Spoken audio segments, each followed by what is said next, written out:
Dar um pulinho lá em Brasília, porque a Luciana Verdolim vai nos contar que o ministro de Relações Exteriores, Mauro Vieira, participa hoje de uma audiência pública no Senado para comentar a crise diplomática entre Brasil e Israel, depois do que o presidente Lula disse a respeito do confronto, equiparando a operação israelense na faixa de Gaza ao Holocausto e tudo o que isso gerou, toda a consequência que isso gerou.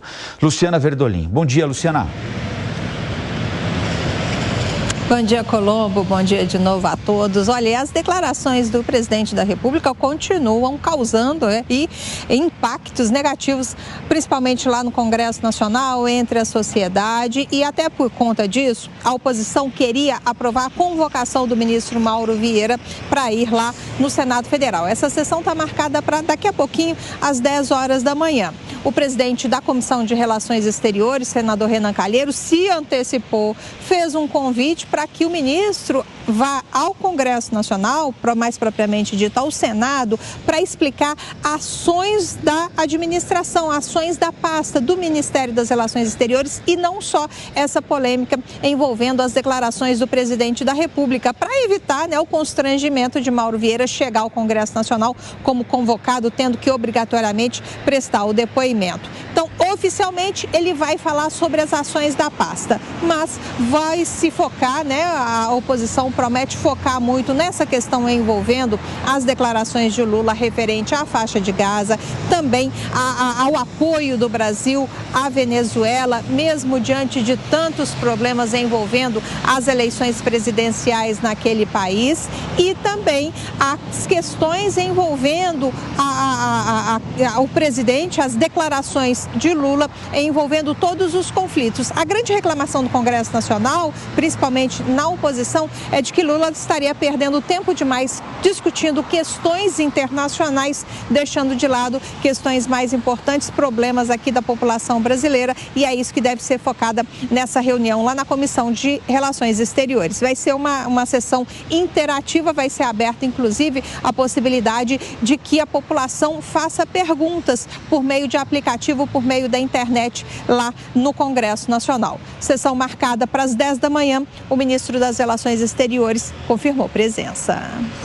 Valeu, Luciana. Luciana Verdolim, ao vivo, direto do Palácio do Planalto. A gente vai continuar em Brasília para ouvir um pouquinho do Zé Maria Trindade a respeito desse assunto. Lembrando que, recentemente, essa semana aqui, o primeiro-ministro de Israel, Benjamin Netanyahu, convidou para irem a Israel o governador de São Paulo, Tarcísio Gomes de Freitas, o principal representante do bolsonarismo com um cargo público, governador de São Paulo, o governador de Goiás, o governador de Minas, que declinou do convite, o ex-presidente Bolsonaro, que está tentando reaver o passaporte dele. Ou seja, essa discussão diplomática de outra forma, ela continua existindo, né, Zé Maria? Sim, e a agenda principal do presidente Lula é essa agenda internacional. Disseram que foi apenas o primeiro ano para dar uma cara do Brasil e que agora o presidente Lula vai viajar pelo país, já está viajando, visitando os estados. Veja bem, Rafael, pelo que eu pude apurar por aqui nas conversas, é que o governo brasileiro não rompe relações com Israel. São vários acordos em andamento na área agropecuária, na área de cooperação militar, inclusive, há uma forte cooperação que foi fechada no governo do ex-presidente Jair Bolsonaro, que isso vai continuar. Mas haverá, e já está acontecendo, um embate político, ou seja, o governo brasileiro apostando firmemente e fortemente na troca do comando da política em Israel. Netanyahu, segundo a avaliação de governistas que eu conversei, vai cair porque já existem pressões internas e ele é impopular demais lá. Então, veja bem, acabou o debate se transformando não em uma relação entre países, mas sim entre líderes políticos. Porque da mesma forma que o governo brasileiro aposta numa deposição do comando de Israel, Israel aposta na oposição aqui no Brasil, com convites a adversários declarados do presidente Lula, No meio disso tudo está esta guerra entre Israel e Hamas. Veja bem, Hamas provocou a guerra. O Hamas é que foi em Israel matar inocentes, adolescentes, sequestrar, e Israel reagiu. E agora quer dizer que Israel é o culpado da história. Toda guerra sangra, Toda guerra é sofrida e mata inocentes. Uma guerra é assim, é por isso que deve ser evitada.